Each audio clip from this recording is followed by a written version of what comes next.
I got your email. Hey, we're live. It says we're live, but I don't know. We'll see if it's true or not. It shows nobody's watching, but we'll give it the 15 seconds to start up. So maybe everybody already went to bed. You never know. Maybe. All right. That one guy that usually is always in the comments is not in the comments. What's his name? Ground Fog. Yeah, that one. He usually hits it all the time. So, all right. We're 28 seconds in. We should be live. Greg is here. So, Greg, it's Greg's birthday today. Happy birthday, Greg. Greg is 25 again this year, I bet. So, hey, everybody. Welcome back to the Homestead HQ. We have the wrong thing up here. Oh, we can come back to the Homestead HQ where we talk about homesteading and preparedness. We're so glad that you're here. My name is Shelly, and this is... And I'm Jake. And Shelly is tired, I think. Shelly's all kinds of fun stuff at work, hadn't you, Shelly? It seems like every time we do this show, I'm like, I am so dead. But I'm telling you, 8 o'clock at night, it's like my bedtime. We're going to have to get you like some uppers just to take on Wednesday night. Is that what they call them?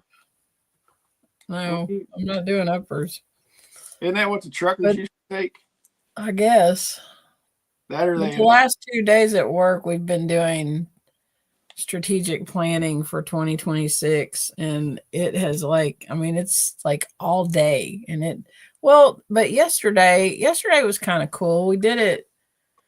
We started at 8 in the morning and went till about 1, and then we left and went to a bowling alley in Glasgow and had lunch and bowled, and that was kind of fun. But then today it was all day, and my brain is fried, y'all. It's just fried. Wow. Hey, Michelle.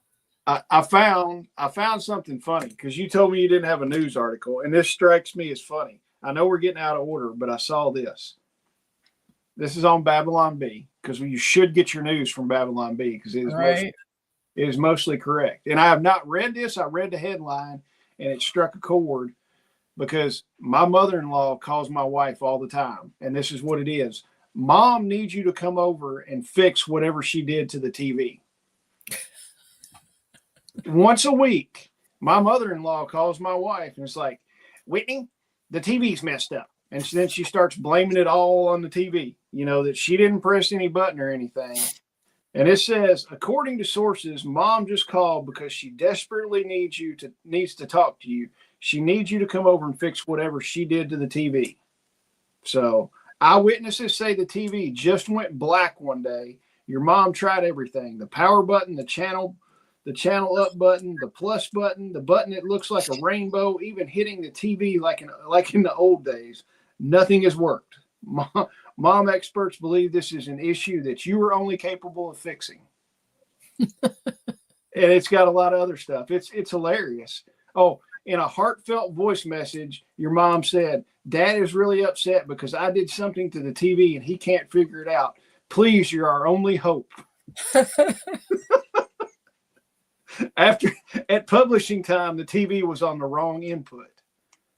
So that's funny. And I'm serious. It's like she does. She's like, she calls her at least once a week. Something's happened to the TV. Whitney, she's like, you got to come fix it. And my wife's like, I have to go over there and fix her TV. And it's something stupid all the time. So Michelle says she's glad she caught us live. She loves your content. Michelle, we appreciate it. And awesome. Cutvie Farmers in here in Michigan. He's the guy with like 3 million head of cows. Oh, that guy. Okay. Yeah. Close to 3 million. Really, I think it's like 4,500 or something, or 4,600.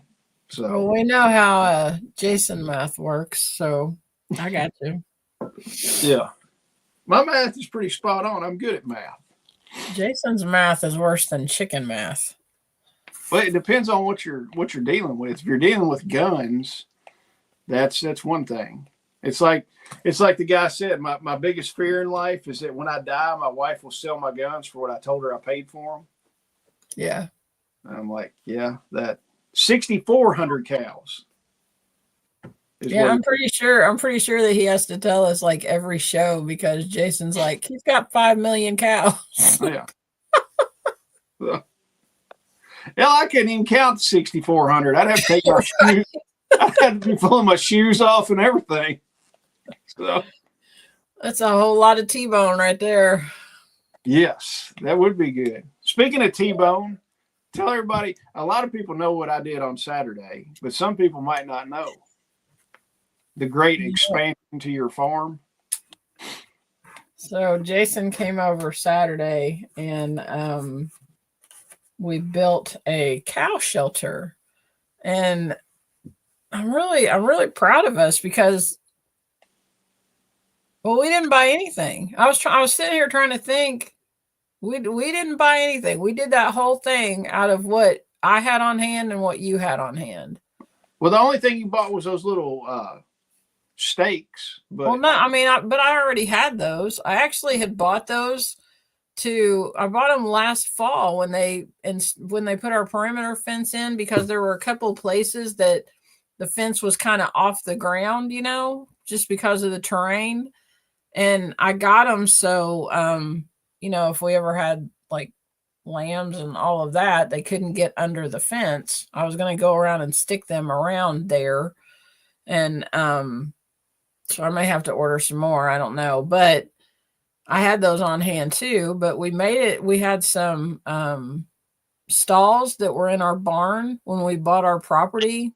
Like the tubing corral things or whatever. Yeah, corral panels. And so we had removed some of those out of our barn. We still have one stall in the back that we have hay in, but we had removed all the other ones because we wanted to put a table in there to butcher on and all that kind of thing. So we had those just leaning up against the side of the barn. And then we had some extra hog panels and a cattle panel. And so we just made like a hoop house, and Jason brought over this huge billboard tarp thing, and we cut that and put it over the top and fastened. He had what was that thing? Grommet maker or grommet puncher thing or whatever. A little grommet kit to put grommets in tarps. Yeah. Harbor Freight. So we did that and fastened it all together, and it looks great. I think we did a great job. It's going to work for what we need for ginger for this winter. Pretty. And then, if it survives the winter, we'll use it a little bit longer, and then eventually build something a little bit more structurally sound. But I think it's going to work. And then we went over. So I don't know if I've talked about this on here or not, but so since I started working with Chronically Healthy and trying to get healthier and all of that, I've found out like I can drink raw milk, but I can't drink store-bought milk. So I go to another county to get my milk dealer. Randy, every time we go get milk, he's like, I feel like a bootlegger. But so we were over there Sunday getting milk, and the guy that we get milk from, him and his wife, they have a trailer, a cattle trailer, and not a big one. It's like, it's like a horse trailer, I guess, like a short one. And it has the hitch that we need for our truck, not a gooseneck. And so I asked him if we could, and I met this guy. I sold him some pigs. Gosh, I guess it was last spring or something. I met him through George that's in KSL. And so I've been going and buying milk periodically or whatever. So and the very first time I went out to their place, just out of the blue, the guy's like, if you ever need to borrow that trailer up there, you're more than welcome to borrow it. And I'm just like, okay, like it just caught me off guard or whatever. So this is several trips out there later. We pull in, and so I asked him. I kind of felt bad asking him to borrow it, but so I asked him if I could rent it, and he was like, "Well, I guess." And I said, "Well, how much do you want to rent it?" And he said, "Nothing." He said, "As long as you take care of it, I'm okay." He said, "I'm not using it right now. You can take it." And Randy and I ended up, staying over there and hanging out for, I don't know, we were there for a little over an hour, just, chit-chatting with them. They've got, him and his wife have 7 kids. They have one that's the youngest one, just turned a year old, I think. And they're building this house, and it's a really neat looking house. I think they used to be Amish, but super nice people. Oh my gosh. And when we left on Sunday, we left with the trailer. I had 2 gallons of milk, and which I buy those. And then she gave me a bottle of red beet wine that's supposed to be good for my blood or something. And she gave me a whole flat of ever-bearing strawberries. She went out in the garden and just started pulling up strawberries and gave me all these strawberries to bring home. I was like, oh my God, you guys are like so awesome. But yeah. You made out like a bandit then. I did, but we were over there just chatting and everything. They're super nice people. And we're like, every time we go, they're like asking us questions about stuff that we do on our homestead, and then they're giving us ideas of stuff that they do on their homestead. And I'm really glad that we met them, and we're starting to build a friendship, and they just seem like really great people. Wow. Tell what else have you got done? Do you want to talk about the other thing? No, I don't.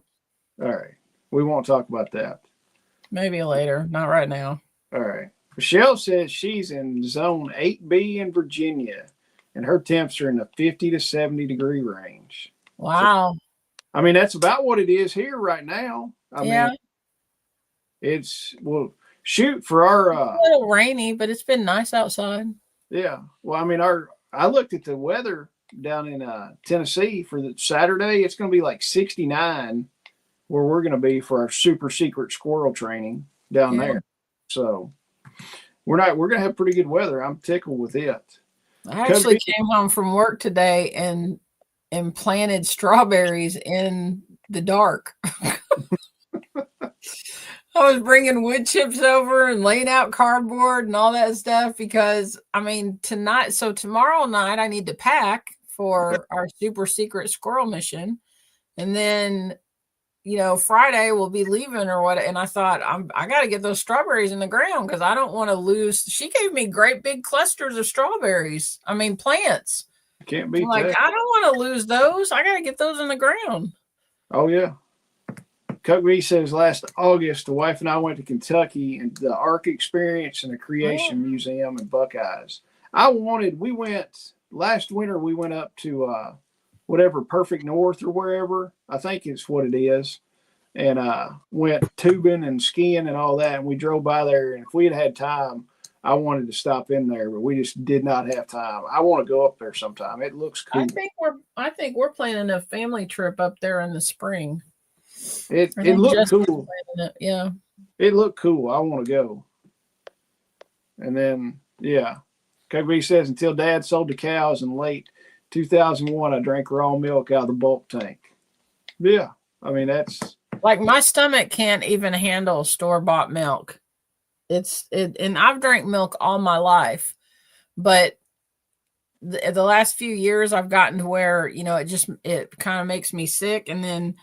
a friend, I think it was my sister-in-law, had bought some raw milk. We were up camping in Indiana with her, and she was like, here, try this. And I tried it, and it didn't bother my stomach at all. And I mean, that just proves right there, but I don't know. If you listen to Ken Berry, you're not supposed to be drinking milk anyways because it's not designed for adults. Yeah. Let me see. Michelle wants to know, please tell me how to care for my asparagus. I'm a first-time gardener and feel a little bit lost with these. That's a question for Shelly. My asparagus, I planted it, and it went to hell in a handbasket. So asparagus is, it's one of those plants. So you plant it, like the crowns, and you let it go. I want to say this year was our 3rd year of having the crowns in the ground. The longer you can let it go, and we haven't harvested any, the longer you can let it go, the longer it will last. If you can make it to like year 3, 4, somewhere around in there. And I noticed this year, I didn't harvest any this year either, but I noticed this year I had tons of stalks that came up. So, probably when I come back from this trip this weekend, I'll go out and cut all of that kind of level with the ground and just lay it down and let it mulch on, on top of it. But, if you can let it go 3 to 4 years and just let it grow, then you'll have asparagus for like 20 years. It'll just keep growing every year. So once you get those crowns established, you're good to go, but just let it go for a little bit. I hope that answered your question. I don't like asparagus. I tried planting some of it, and I kind of gave up. I was like, Whitney can go buy asparagus. I'm not going to mess with this anymore. And it's good to put mulch around it. So like when they start coming up, I mean, not like wood chips and stuff. They like that kind of thing. So I hope that helps. I didn't do much else this weekend, honestly, other than coming up and doing that. Did you get your garden cleaned up? After we got about half of it cleaned up. After you left, gosh, we cut a bunch of limbs out of that dead tree that's out there where the pigs are at, and we brought all of those up, and they're all piled in the backyard. They need to be cut up to put in a burn pile. We completely tore out that old bed that's next to, there's like an old garden bed that was next to our garden, and then that little garden that was over there, we tore all of that stuff out and got all of that cleaned up. And I found 5 million, I sound like you, I found 5 million Jerusalem artichokes over there that I then fed to my pigs. What else? We got that all cleaned up. The kids worked in the garden, and we got about half of the garden cleaned up. I want to go through and till up some of the areas around there, like around my beds and stuff. And then I'm going to lay down that the tarp, the billboard tarp that you gave me, the what was left out there, just mainly for the walkways that, because it's overrun with weeds. But I'm about halfway there on the garden. The kids went around picking up stuff. My son-in-law fixed the steps to go into the kids' fort, the play fort. So it was like a bunch of little projects that we got done. We're not 100% done, but now it's to the point they helped us do the big stuff. And now it's to the point that it's stuff that Randy and I can handle no problem. Like Randy went out there today and worked on cleaning up the barn and that kind of thing. So it's getting there. I think over the next couple weeks, especially Thanksgiving weekend, because he's off. He works this weekend, so he's off that weekend. So we'll be able to get some work done out there. And that makes me feel better, because I just can't stand it when all my stuff is in disarray. And as well as I do that if you live on a homestead, it's not perfect. And if your homestead is perfect, then it's, I don't know. I don't even know what to think about that. I don't know how I would react if I had a homestead that was like perfect. But it seems like there's always projects going on, and you always got a junk pile sitting somewhere. And, you're usually hoarding things like roofing metal and old pieces of lumber and crap like that. And, it's just, I'm not critical of that stuff, but I just like it to be orderly, I guess. So, Oh, yeah. I got you. I mean, you've seen my shop, all the stuff I've got in there. You got tons of stuff in your shop. Extra I don't know how you building didn't kill yourself pulling that billboard tarp off the top shelf. Man, that thing is stinking heavy. I was not about to get the tractor and move all that stuff. I was like, I climbed up there and just yanked the thing down. I thought I was going to die doing it. I was like, this is how I'm going to die, getting killed by a billboard tarp. Come in, somebody walks in the shop, and I'm just laying flat, and they just see my arms and legs sticking out of this tarp. So, well, like Wile E. Coyote with an Yeah. anvil on top of him. Oh yeah. Hey, tell everybody about the Black Friday deals and the herbal class. Okay, all right. So, well, okay. So before we do that, right now, so VacMaster has got their Oh yeah. Black Friday deal going on. So they have like a pre-deal, and then there's going to be the Black Friday deal. I think the Black Friday deal starts either tomorrow or Friday, and it'll go all through the week. But we have a code that you can use right now to get the same discount that they're going to be giving next week. So VacMaster's code is VAC Friday 25. So it's VAC Friday 25. And that will get you 25% off anything $500 or more. Plus, you can use that code to get 25% off anything $500 or more. And you can stack our code with that, Homestead. Just spell out Homestead. So you use VAC Friday 25 and Homestead for, it's going to give you somewhere between 35 and 40% off. And you'll be able to do that next week too, but you could go and do it right now if you wanted. But their sale goes public to everybody. I think it's Friday. But yeah, go to vacmasterfresh.com and check out their chamber sealers. If you ever thought you wanted a chamber sealer or needed a chamber sealer, this is a great time to get one, because you can get one, I don't know, for somewhere between like around $600 or something like that. I think so. Yeah. Hey, what was the code for that? It's VAC Friday 25. VAC Friday 25. So I'm on their website. Ooh, yeah, 25% off. All right. And then code Homestead will get you an additional 15. So stack them. Stack those discounts. Exactly. Now, with Kentucky Sustainable Living, Jason and I are offering you, right now, this week, we've got our vehicle med kits on sale. So if you use BAG20, BAG20, you can get 20% off of a vehicle med kit. Let's see. We've also got Leslie's herbal class. You can get 15% off of the herbal class by using code HERB, HERB 15. So just go to in-person workshops on the website and click on Leslie's herbal class, and you can get 15% off that class.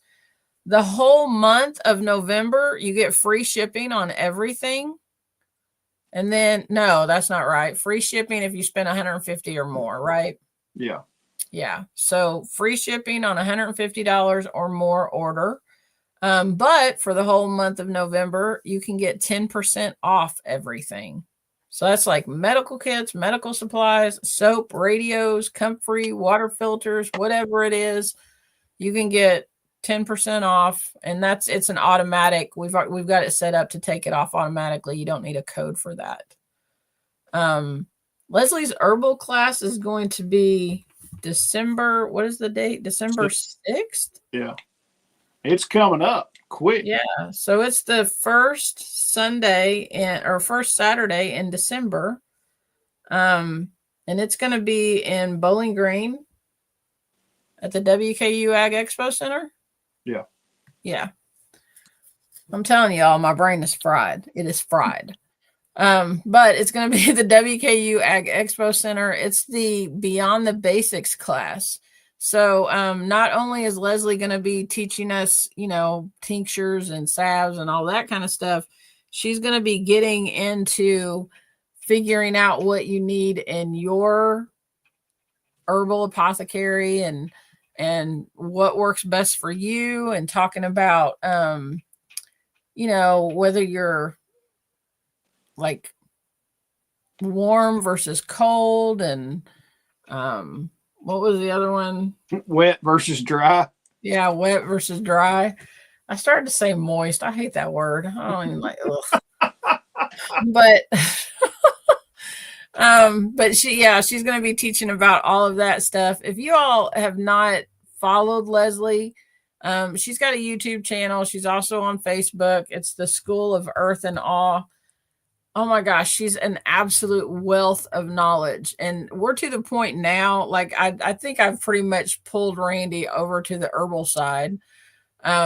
Used to he was like, yeah, I'll take Alka-Seltzer or something like that. And now he's like, okay, we got all those bottles of those things that you've made. What do I take for this? And Tell me which bottle to take. Yeah, he was actually, he's been congested, and so he's been doctoring himself up today with some tinctures that I had in there. So he was like, this stuff tastes really bad. Like, what do you expect? But and anytime we have anything going on, I'll just text Leslie and I'm like, okay, this is happening. And she's like, okay, do you have this, this, and this? And I'm like, yes. And she's like, take this now and take the, she just lays it all out for me. So if you're not following Leslie on School of Earth and All, you need to be, because she is amazing. She's a great teacher. She's gotten several of those texts from me too. So you're not the one.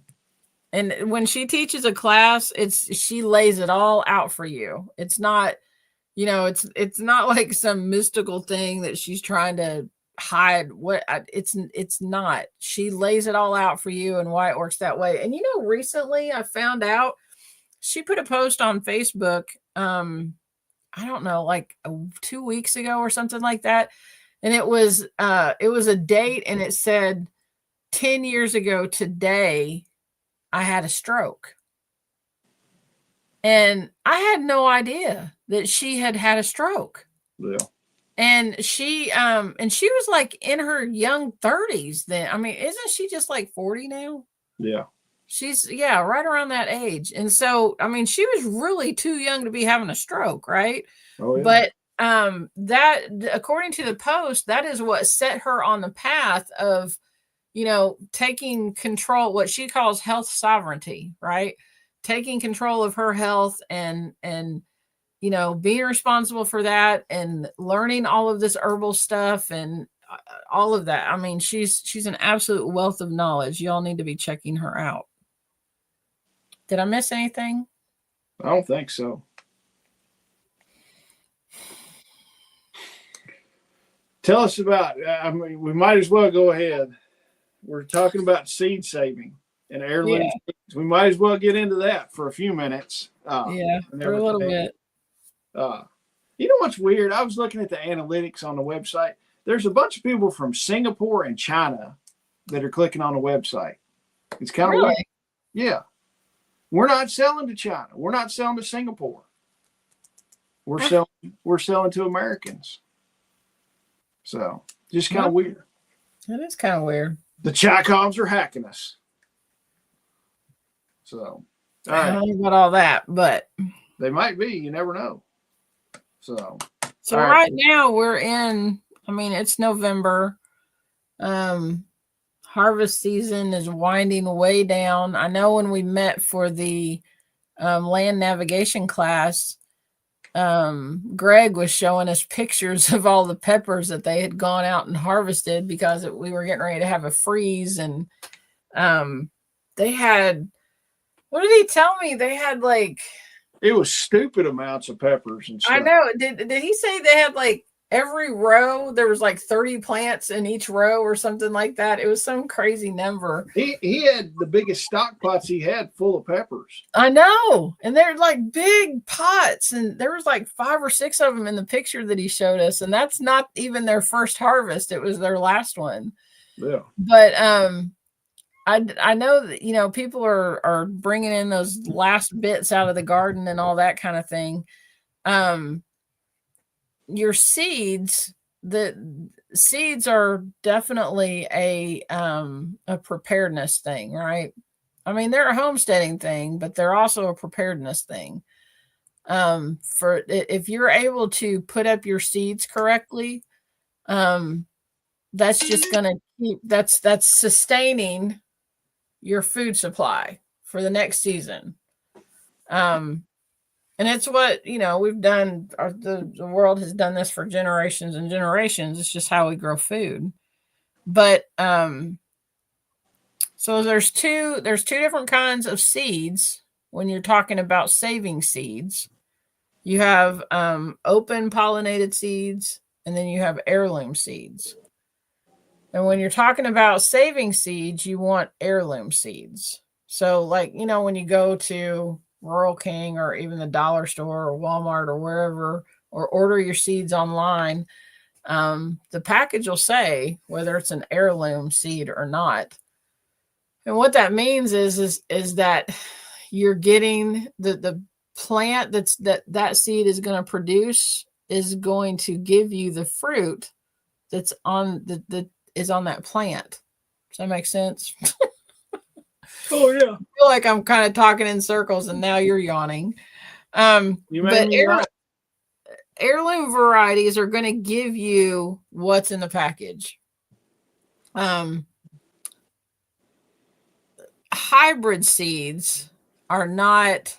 They might make a plant, but they're not going to make the fruit. Or if they do make fruit, it's going to be little bitty fruit or low quality fruit.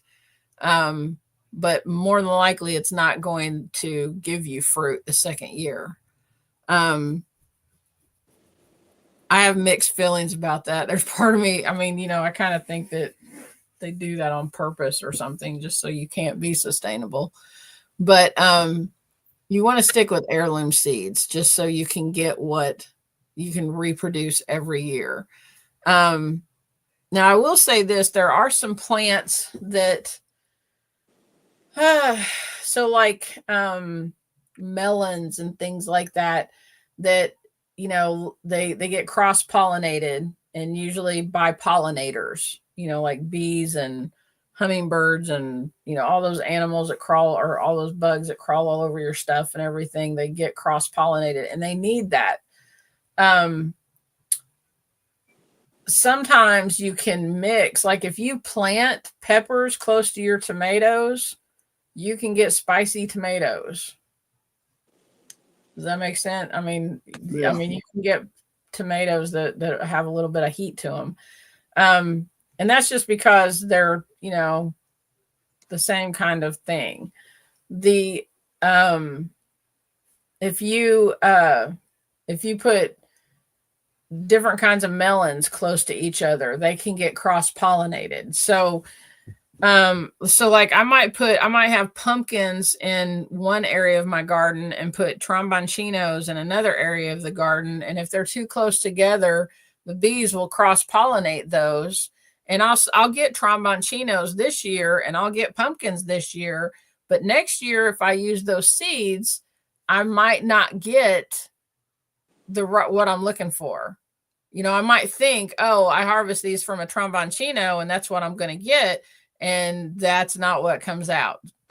So if you have things that are similar like that, like gourds or something like that, they need to be, if you want to keep them separated and have the true seed, they need to be at least 25 feet apart.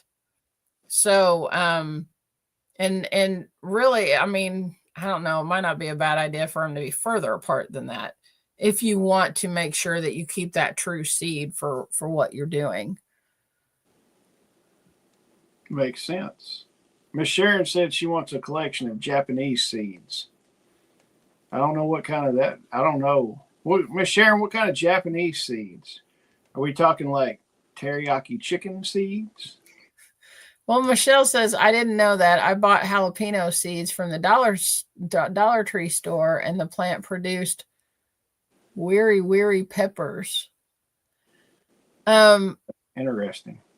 I don't knock getting seeds from, the dollar store or Dollar Tree or whatever, but sometimes that happens. But I've even ordered seeds from Bear Creek or something. Baker's, or it starts with a B. It's not Bear Creek. It's Baker. Or I think it's called Baker's. And that wasn't what was in there. Like I ordered some watermelon seeds, and and it was cantaloupe that I got. And those are very different seeds, right? Yeah. Mostly the Japanese. Oh, okay. Okay. I know what you're talking about. Japanese melon seeds. When you're harvesting seeds from those plants, you need to let whatever the plant is, you need to let it.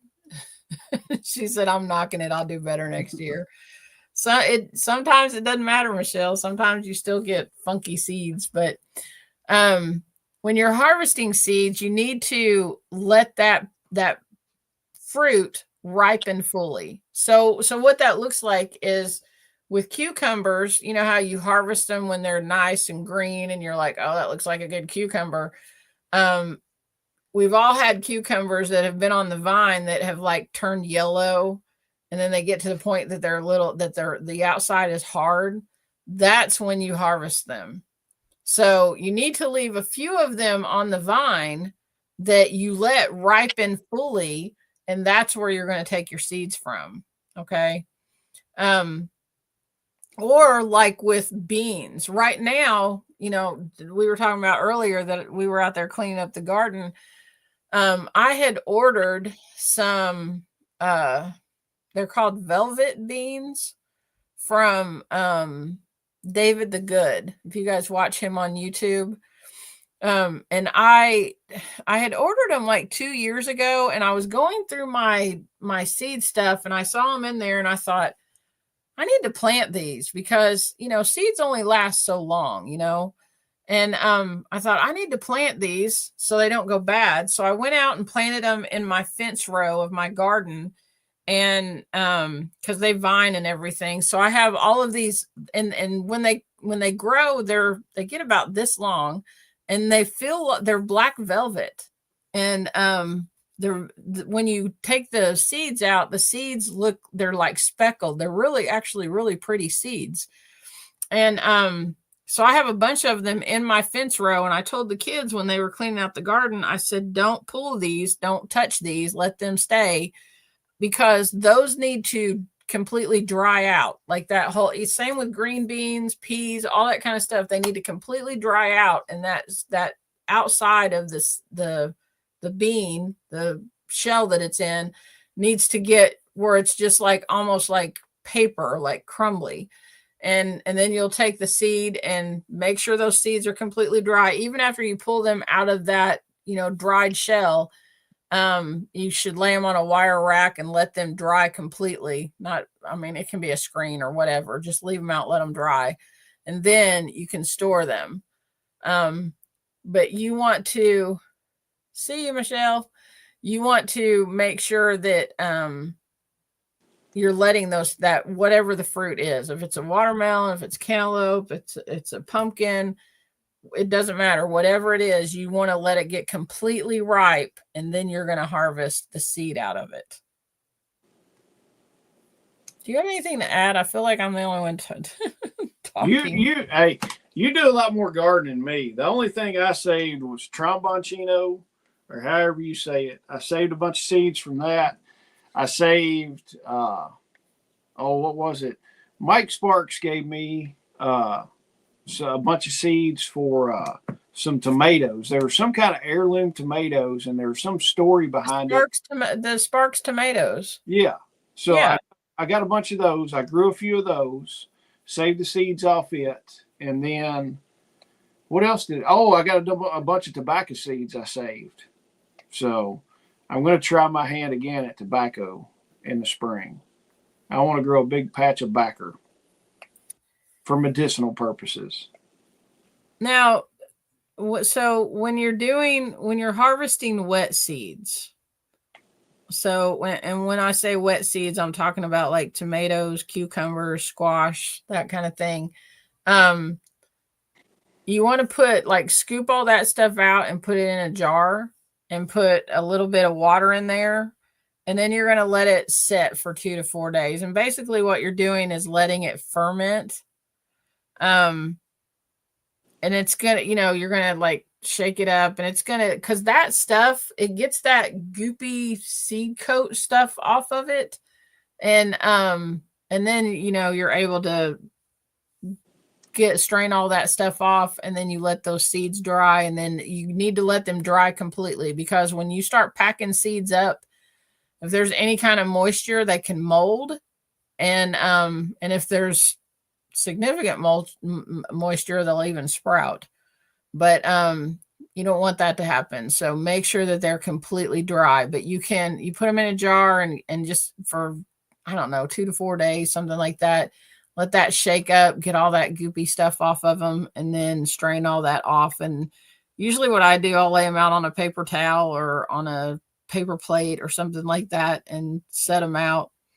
I always have to bring them in here to this room in my office now, because my cats are stupid and they get into stuff like that. What else? I'm looking at my notes here, making sure I don't forget anything. So seed storage, they need to be stored in a cool, dry place. They make those little envelopes that you can put them in. And there are people that put them in little Ziploc bags, but and I will use the little Ziploc bags if somebody wants some seeds and I have some, and I'll put some in there and take them to them. But when I store them, I like storing them in the paper envelope things. But so you can store for up to 1 to 2 years. You can do onions, leeks, parsnip, pepper, sweet corn. 3 to 4 years, tomatoes, beans, peas, carrots, beets, and lettuce. That's the seeds will last. Cucumber, squash, cabbage, radish, those seeds will last 5+ years. I kind of look at seeds. So what happens with seeds is the older the seeds get, the more the germination rate goes down. So you may have a package of seeds. You may pull something out and be like, I bought these in 2020 or something like that. Doesn't mean I'm not going to plant them. It just means that I may not get the germination rate that I would have gotten had I planted them in 2021 or something like that. Does that make sense? But yeah, I had a bunch of sweet corn seeds that I'd forgot about that were stuck in a drawer that were 6 years old, something like that. And I planted it. I was like, I've got some extra space. We're going to plant some sweet corn. Even though I hate sweet corn, I was like, we're going to try it. And man, the germination rate was crap on it. Yeah. So the older that they get, and see, like, so you had them in a drawer. Maybe if they had been stored, like in a box or not, just someplace that cool, dry, that kind of thing, maybe it would have been different, or if you had stored them in a different place. But that's it just because if I found some seeds that were old, it doesn't mean that I won't use them. But instead of putting, like a couple seeds in each hole, I might put 4 or 5 seeds in each hole or something like that, just because your germination rate is going to go down a little bit. And one thing that I know we're not talking about planting gardens, but one thing that some people don't know this about corn, because a lot of people, you go out and see corn, especially where I live and where you live, people plant huge fields of corn, right? Because they're getting corn to feed animals and that kind of stuff. But you see rows and rows and rows and rows of corn. And then people plant their small garden and they're like, oh, you plant corn in rows. You don't plant corn in rows. You plant them in blocks. So you might have, you might say you have 6 rows of corn that are maybe, I don't know, 12 feet long. But you need to plant it like in a square, not just one long row of corn. Corn will, it pollinates, or it has to cross-pollinate itself, I guess. And it works better if it's in a block instead of one long row. You'll get a bigger yield if you plant corn in a block as opposed to rows of corn. Does that make sense? Yeah. But yeah, that's really all I've got. Charles says he's got the worst luck at growing beets. I can grow turnips and radishes, just not beets. I've never grown any of it. I am not, as you might be aware, I'm not a huge gardener. I like eating meat. I grow meat is what I grow. That, and I grow perennial systems. I've got my food forest where I don't have to go out and mess with it. And then I fill in the food forest. If we got bare spots, I'll go out and, stick some tomatoes and stuff like that in stuff, while you got a bare spot, just fill it in for there until it fills in the next year with your perennial stuff. That's my attitude on that. I don't know. I'm not a big let me tell you. So the guy the guy, my milk guy, right? His name's Mose. We went out there, and their garden area it's a pretty good size area, and it's out in front of their house. And this is what I could use some ribeye seeds too, Miss Sharon. Yeah. What Charles said brought this up in my mind, but he had his whole garden was covered with, like, I wasn't sure what it was. It was some kind of green cover crop, right? And he goes out there with Randy and comes back in with a turnip, and I don't eat turnips. I don't like turnips. And he doesn't like turnips either. But so he comes back in with this turnip that, I mean, it was like that big. It was huge. I've never seen a turnip as big as this thing. And his whole garden is filled up with turnips. And I'm like, why are you planting turnips?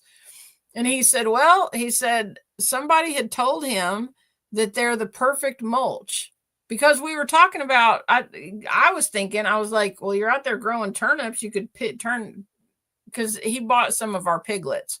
So he has like 5 pigs that he got from us. Right. And I said, you could turn your pigs loose in there and they could just eat your turnips, and that would help with your feed bill or whatever. And he goes, but I don't want them to eat the turnips. And I'm like, then why are you growing them if you don't eat them? And he goes, for mulch. Yeah. He said, you just grow them. And he said, those big turnips will turn into just like this big ball of organic matter or whatever. And he said, and then we'll till this up in the spring, and my garden will be ready for everything. Yeah. And he was talking about turnips being nitrogen fixers and all this kind of stuff. And I'm just going, oh my God, that's a great idea. Yeah. And I mean, and he doesn't eat it, so he just uses it as mulch, I'm just like, that's pretty smart. Oh yeah, you can do that. Daikon radishes are one of the things that they do that with. They'll go and plant daikon radishes, and the daikon radishes will go pretty deep, and they'll actually decompact the soil for you. And what you can go like mow down the tops and just let that set as mulch, and then the radishes that are in the ground will decompose, and then they leave this void of stuff in there, and it's supposed to help your soil big time. And Charles says carbon for the soil. He was talking about up in Ohio. He was telling me about farmers up in Ohio that because they had just done like one crop for so many years that the soil was so bad and compacted and all that, and they started doing those radishes like what you're talking about. Yeah. And he said they would get super long and bust up the soil and do basically what he does with the turnips. Yeah. But his soil out there, like the strawberries that his wife gave me, that we were out there in November picking strawberries off and eating them, and they were delicious. Yeah. She said that they start getting strawberries off of them in like May, and for 6 months out of the year, she said that they picked like 40 5-gallon buckets full of strawberries. Yeah. I'm like, that's insane. Oh yeah. Bill showed up finally. Hey Bill, I got your message, and I'll be reaching out to you, dude. It's just been a hectic week. Don't think I'm ignoring you. I'm not. Well, I tell you, with our strawberries, this year we did pretty good on them. The rabbits started killing them though. But the year before, I was picking strawberries up until a little past Halloween. Yeah. So I believe it. I mean, the everbears are the way to go. I mean, you just get tons and tons of strawberries off those jokers.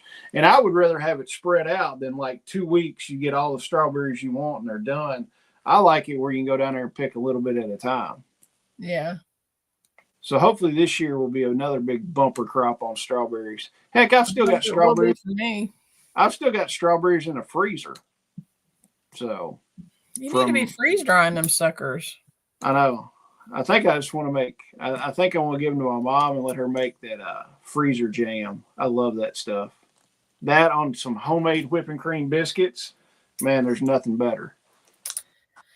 But that's all I got.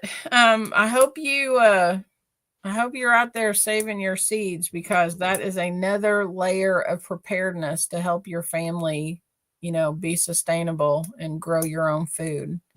So, I mean, by all means, you can go buy seeds while you can buy seeds. But if we get to the point where we can't buy seeds, we want to know how to get them and to continue to grow our own food, right? Yeah. And don't go buy on the interwebs one of those seed vaults. That's the biggest waste of money ever. Yeah. The Mylar seed vaults that you'll buy from Emergency Essentials or I don't know, Patriot Supply or something like that. It's like these seeds might not even be the right zone for you or anything like that. And who knows how long these seeds have been sitting, in Mylar bags in a storage facility and stuff like that. Don't buy that.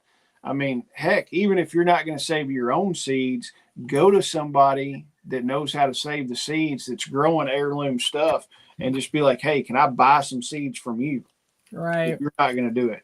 And even Jason and I have said over and over and over again, don't think that you're going to, I don't know what I just did. Okay. Don't think that you're going to be able to never grow a garden, and then if things fall off the rails, you're going to break out your little seed vault and everything's going to be hunky-dory. And feed the world. Like he just said, you don't know if that stuff's going to grow in your area. You want to find things that are good for your area, and even like the bugs in your area. If squash bugs or something like that are really prevalent, and it kind of depends on your climate. It depends on the type of soil. All of those things come into play. So if you don't know how to grow a garden and you don't know how to make compost, you're going to be hurting if you get to the point that you can't go buy food, or, something happens like a pandemic and the grocery stores are shut down, whatever. You need to know how to grow food. So don't wait. Don't go order your food vault and think, oh, I'll just put this up, and when things go off the rails, and I'll put this stuff in the ground, and guess what? It takes a long time for it to grow, and you don't even know if it's going to grow at your place. Oh, yeah. Don't do that. And Miss Sharon wants to know about cayenne pepper seeds. Cayenne pepper seeds. Do you let them dry before taking the seeds out? So let the pepper, you know how you can take jalapenos and cayennes and all that kind of stuff and string them up and let them dry? Do that. That's all you got to do. Let them dry. Let them get all wrinkly and all that stuff, and then open them up and take them seeds out, and you'll be good to go. Bill says a cedar chest works great for storing seeds. There you go. And that keeps bugs out, right? Or pests or mice or whatever. Yeah. Hey, we're going to have to think of something, because next Wednesday is Wednesday before Thanksgiving. We're going to have to think of something fun. Are we going to go live? We'll go live, won't we? Yeah, we'll be live. We'll be on here. All right. We could dress up as Indians. That'd be funny, wouldn't it? No, that would not be funny. Why not? What do they call that? Cultural appropriation? I don't know. Well, I'm talking about casino, not hotel Indians. So, Jesus, why? Why? I mean, I used to always say dot, not feather, but then Forrest from Alabama was like, "Are you talking casino, casino or hotel. And I'm like, what? So I'm like, yes, Charles, flower seeds as well. A lot of things. Well, and I didn't, just real quick, I didn't talk about, like lettuce and spinach and all that stuff. When you harvest those seeds, you just want to let anybody that's planted those things has seen when the weather starts to get warm, they'll bolt and they get those stalks on them with all those seeds. That's when you get the seeds off of those. Bill says he's still learning his compost. He doesn't think it's breaking down quite like it should. Bill, it takes a hot minute, and you got to make sure your compost is getting hot enough for it to start breaking down. When you're doing, you got to make sure that it has enough water too. Yeah, and if you're running, you can run an 18-day pile, but you're flipping that stuff a bunch in an 18-day pile. If you're running the chicken tractor on steroids or the chicken tractor on meth, you're going to look at 4 weeks before that compost is pretty well ready and finished on it. So it takes some time. You should be able to see it every time. If you're running the chicken tractor on meth, every time you move it down, it should be breaking down a little bit more as you go on. And when you're flipping it, you need to put and make sure it's got enough moisture. You want to take a handful of that and squeeze it, and you want 1 drop to come out when you squeeze a handful of it. If you don't get 1 drop coming out, it's too dry. And then if it's too wet, you're going to have to spread it out and let it dry just a little bit. But that moisture, and then making sure that stuff gets hot enough, but not too hot. If you start breaking your pile open and you're getting white inside there, that is aerobic. Yeah. Or that's anaerobic bacteria. That's anaerobic, yeah. So you don't want the white stuff. That means you're getting too hot in there. So that means you just need to add some water, and you can make like a little hole and let some air get to it. It doesn't mean that you need to throw it out. It doesn't mean that you need to get rid of it. It just is going to take a little bit longer to break down. And if it's not getting hot enough, a little bit of nitrogen will go a long way on heating that thing up. Go out there and throw some chicken poop on it, or throw some comfrey in it, or go out there every morning. Extra grass. Yeah, go out there and pee on top of it, and that'll help it. It will. There's tons of nitrogen in your pee. Oh my God, Jason. All right, I'm tired. I'm ready to go to bed. Tons of nitrogen in your pee. So it's the visual. I just don't want to. I don't want to see people out there peeing on their stuff. That's why you live where we live, so nobody's watching you pee. So. I'm not going to be peeing outside anyway. All right. Shelly's got to get some sleep, or she's going to turn into a pumpkin. I've got a ton of stuff I've got to do tonight. I've got to get orders ready, and then I got to send out. I got to email orders. We got to order some new supplies. We got a ton of supplies we've got to order and get shipped out and all that fun stuff. So I'm going to be up for a hot minute. So I'm going to bed. All right, guys, we appreciate it. We'll be back here, me and her, next Wednesday for our Thanksgiving special, dressed up as Indians and pilgrims. Maybe. No, we will not be. Okay. What if we dress up like turkeys? Jason should dress up like a turkey because he is a turkey. Yeah, I'll try. So, but we'll be back. I'll be back. Dress up as the turkey. I'll dress up as the farmer. Why does it always come to violence against me? Well, I have overalls. I've got overalls too. I'm just glad we won't have to be wearing overalls this weekend for training like we did last weekend or the weekend before. Yeah, so, I'm glad it's not going to be super cold. Well, but guys, we appreciate it. I'll be back here Friday morning, 8 o'clock. I don't know what we're talking about yet, but something will pop in my head and I'll make some notes for it and make it a good show. But guys, we appreciate it. I'll see you Friday morning, 8 o'clock. And then if you want to catch me and Shelly, it'll be next Wednesday at 8 o'clock. But we appreciate it, and we'll see y'all soon. Thank y'all. See you later.